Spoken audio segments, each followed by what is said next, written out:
Hey guys, welcome back to the channel. It's the 1010 Club. My name is Jonah, and if you've been a part of the channel for a while, you'll notice we got some different surroundings. We moved from a basement in St. Louis to a basement in New York.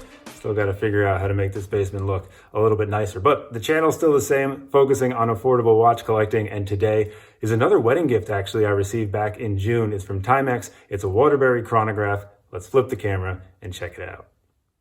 And here it is. Comes in the standard Timex box packaging on this pillow here. And the Waterbury Chronograph, like a lot of Timex's models, come in about 8,000 to 9,000 different colorways.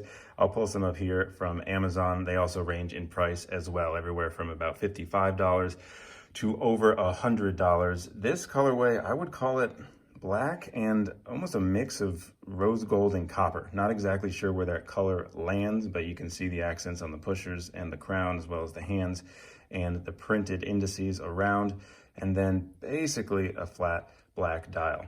Specifications are as follows: a 40 millimeter diameter watch. Now, you can tell the bezel is super thin, so this wear is actually a little bit bigger than a 40 because the dial itself is about 37.5 or 38 millimeters wide. So a very large real estate dial compared to the case size. 12.5 millimeters thick, just a slight dome on that mineral crystal, and 46 millimeters lug to lug with a nice downturn on these lugs here. So wears maybe a little bit bigger, but should fit a lot of wrists with the combination of the lug to lug and the 40 millimeter diameter.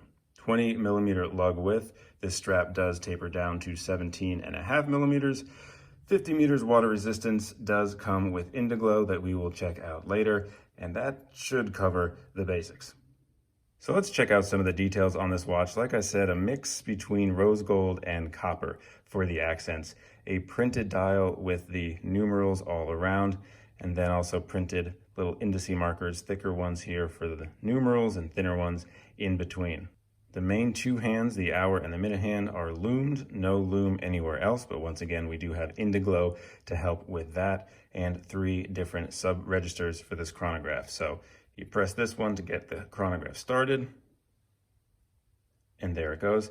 So as it goes around, I'll show you the subdials. The subdial at the bottom is the second hand, the normal second hand. The subdial up by the 10 is a minute counter, goes 30 minutes. And this one at the 2 is tenths of a second. So when we stop this chronograph again, you can see it went to 1.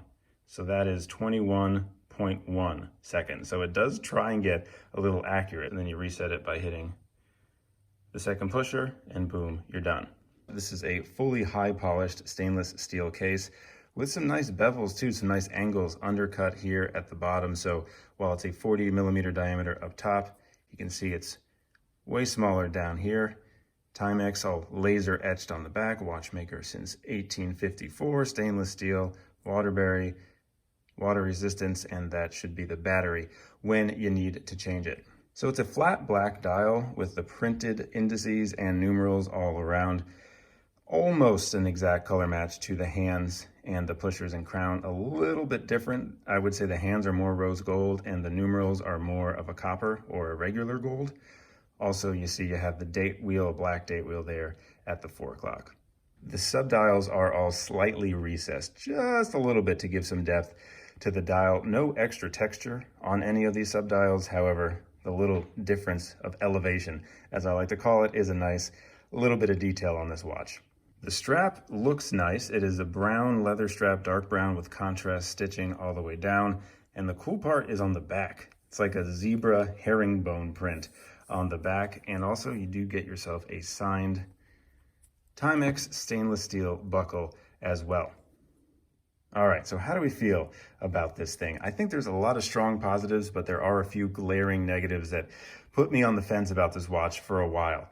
Let's start positively though, because it is a good looking watch. I also appreciate all the different colorways that are available. You can match this with almost anything you'd ever want to wear. And it's also very legible for a watch that maybe shouldn't be. I mean, there's 3 subdials, there's every single numeral, all the indices, the date, but because of how big the actual dial is, because of how clear everything is laid out, and I also think because the loom on the hour and the minute hands really make the hands pop, legibility isn't affected that much. And plus, let's not forget about the Indiglo that we haven't seen yet that really lights the entire watch up. I also do like the design of the case. I think that was thoughtful. I like the downturn of these lugs. I like the different angles of the case. There are some kind of sharp edges, like as I run my thumb over the back of the battery case, I could feel the edge. Like I almost feel like I could get it in there with my thumbnail and pop it off. So not exactly highly finished. Shouldn't come as a surprise either. No signed crown or anything like that. But for the price of under $100, there is some design thought clearly put in to this watch.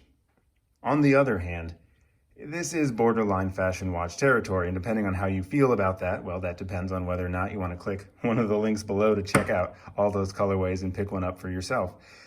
While there is some thought and detail put into the design, I also think there's some lacking. I mean, the entire dial is printed. Every single indice, every single numeral. I like things to pop a little bit more. I love applied indices. I love, well, almost anything applied, or maybe some extra texture on the subdials, something other than just flat. Also, here's the lume on those hands. As you can tell, it's there, but barely. Luckily though, Indiglo saves the day. Let's hit it. Can we get it in focus though? There we go. So yeah, the lume sucks, but you hit the Indiglo, boom. I mean, that's more legible like that than it is in daylight. I actually love that negative display, like a fully lumed dial. It's way more legible than just the normal one. I mean, if we put it side by side, isn't it easier to tell what time it is with the Indiglo on in the dark than it is with just every single studio light on and looking at it basically under daylight conditions? Just something to consider. Also, something you should keep in mind, the way you set the date is a little bit weird. So like a normal watch, you pull out the crown 2 positions and you can change the time. By the way, this is a very slow moving minute hand. Like you have to twist this forever to switch the time. Just a small detail. But the other detail is when you pull it out 1 position to switch the date wheel doesn't change. It's actually the hour hand that changes. So you switch the date by literally having to move the hour hand. Now that could be helpful for switching time zones really quickly, just bop or bop. But for the date, it is a little bit cumbersome. Also, I still am not entirely sure if the date wheel is color matched to the dial. The dial looks a little bit lighter. This is like a dark black date wheel and like a kind of black dial. And so that kind of mismatch throws me a little bit. Also, when I first got the watch, the chronograph was messed up. And I thought that was completely a deal breaker. Like when I opened the watch, the chronograph was like there on 1 second. And then every time I tried to reset it, it would reset to 1 second. I said, oh, it's done, it's broken. Timex is not putting any thought into these watches. It's assembly line, out the door, they don't care, no quality. Good news is I figured out the way to fix that. So if you also have that issue with one of these Timex watches and you need to reset to get it to line up exactly correctly, I made a video about it. It takes about 2 minutes. It's super, super easy. And now this watch is, well, up a whole level in my eyes. So now that I was able to figure out the chronograph reset, really the most glaring issue with this watch now is the strap. It's just not good. It's stiff.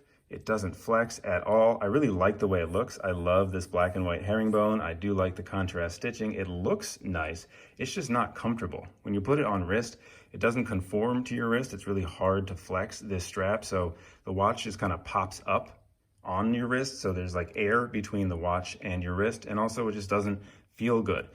There are some Waterburys with bracelets. I would suggest going with one of those, or I think this would look absolutely gorgeous with like a mesh strap on this watch.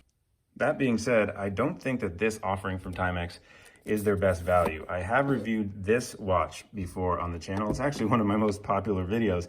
Put a link here, the MacGyver watch from Timex. Now, not only was this pillow higher quality, but this watch was only $28. And I think there's a lot more kind of detail put into this watch. There's no chronograph feature. However, this nice domed acrylic crystal is absolutely gorgeous. I really love the NATO strap on this watch. And like that one, it comes with Indiglo too. It also has way more lume. The hands are lumed as well. The second hand is lumed. Obviously a different style, but for $28, I think this is just an awesome watch.